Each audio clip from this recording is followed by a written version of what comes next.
Hello hello! Au premier confinement, Santé publique France a fait une étude pour voir un peu les habitudes alimentaires des Français quand ils sont confinés. Du coup, j'ai voulu faire un petit sondage sur Insta pour voir 4 tendances de ce second confinement.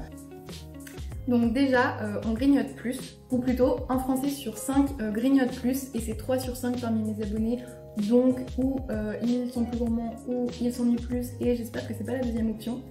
Mais en fait, contrairement à ce qu'on nous a dit quand on était petit, le grignotage n'est pas forcément un problème.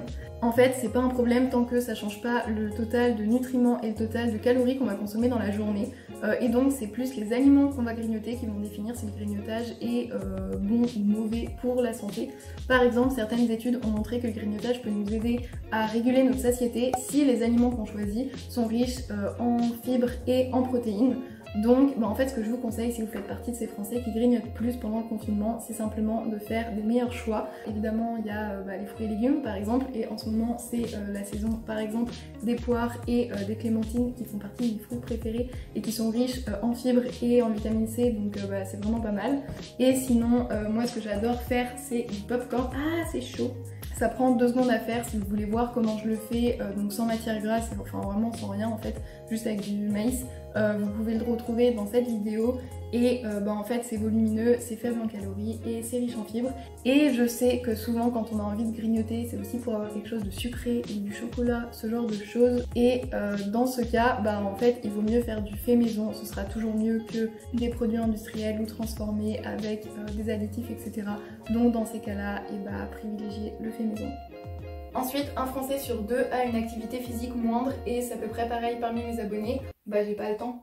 Ouais, mais je suis toute seule et de toute façon je sais pas trop quoi faire et puis de toute façon j'ai pas de matériel. Donc ce que je vous propose c'est de remplacer le temps de transport que vous avez d'habitude par du temps de sport. Et je vous ai partagé la semaine dernière une vidéo avec plein de chaînes YouTube de sport. Vraiment il y en a pour tous les goûts et avec des séances de toutes les durées. Ensuite, d'après l'étude de Santé publique France, c'est 2 Français sur 5 et 4 Français sur 5 parmi mes abonnés qui cuisinent plus de fait maison. Donc ça, ça fait plaisir. Et enfin, un Français sur 3 mange davantage bio et plus local.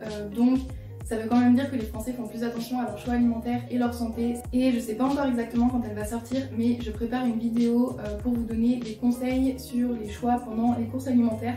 Donc si jamais vous avez des questions, que ce soit sur les labels, les étiquettes nutritionnelles, les additifs, un peu quoi que ce soit, n'hésitez pas à me les poser en commentaire ou directement sur mon Insta à Miss Nutrition. J'espère que la vidéo t'a plu, si c'est le cas, n'hésite pas à liker. D'ici la prochaine vidéo, portez-vous bien, bisous et chocolat!